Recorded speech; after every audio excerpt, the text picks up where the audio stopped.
रश्मीनगरच्या रेवा या सोसायटीमध्ये मी उभा आहे आणि या ठिकाणच्या तळमजल्याची काय अवस्था आहे मी दाखवणार आहे। बाहेर पॅसेजमध्ये पाणी भरलेलं आहे, मात्र जेवढं बाहेर नाही ते घर आहे। घरामध्ये जवळपास आत्ता फूट ते अर्धा फूट पाणी आहे।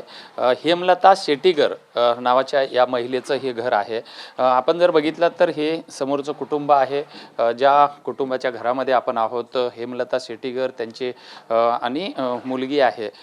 कशा पद्धतीने पाणी भरलेलं आहे, घरातलं सर्व संसार जो आहे हा विस्कळीत झालेला आहे। पूर्ण इलेक्ट्रॉनिक सामान वगैरे त्यांनी वर ठेवलेलं आहे। अनेक सामानांची या ठिकाणी पाण्यामुळे दुर्दशा झालेली आहे। घरामध्ये वीज कुठेही आपल्याला दिसत नाहीये, सगळे फॅन लाईट हे सर्व बंद आहे।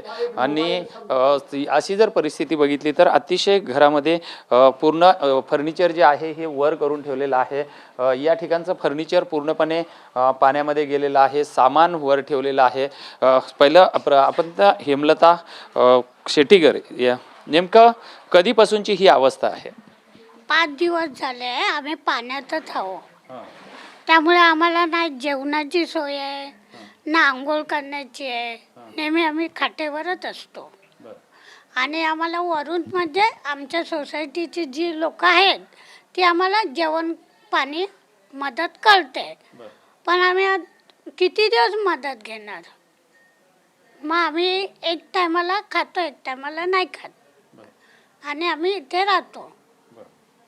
किती दिवस झाला घरामध्ये पाणी आहे तुमच्या? 5 दिवस झाले पाणी आहे। आम्ही सारखं पाणी काढत असतो, परत पाणी घरी भरत असते। 5 दिवस कंटिन्यू चल रहा है, रात दिन पानी आ रहा है। 5 दिन से चालू है और कोई भी बाहर से व्यवस्था नहीं है, कोई भी संभालने वाला भी नहीं है। और ये अपना ये बिजली नहीं है, लाइट पानी नहीं है, बाहर दूध भी नहीं मिलता है और अपना खाने पीने का कोई व्यवस्था नहीं है।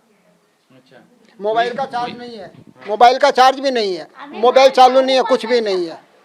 इंटरनेट नहीं आ रहा है, मोबाइल पे नेट नहीं आ रहा है। तो अभी गवर्नमेंट को ध्यान देना चाहिए ना इस सब के लिए। काय सांगशील तू की याच घरामध्ये राहतात, वयोवृद्ध व्यक्ती तुझ्या सोबत आहे, तू काय करते नेमकी? आता सध्याची तुझी काय अवस्था आहे? माझं तर मी तर वर्किंग विमेन आहे, म्हणजे मी ऑफिसलाच नाही जाऊ शकत कारण की घरचीच ही परिस्थिती आहे। ऑफिसमधनं वर्क फ्रॉम होम नाही, कारण की फ्रायडेला मला माहीत नव्हतं की लाईट असं काय पाण्याचं असं होणार।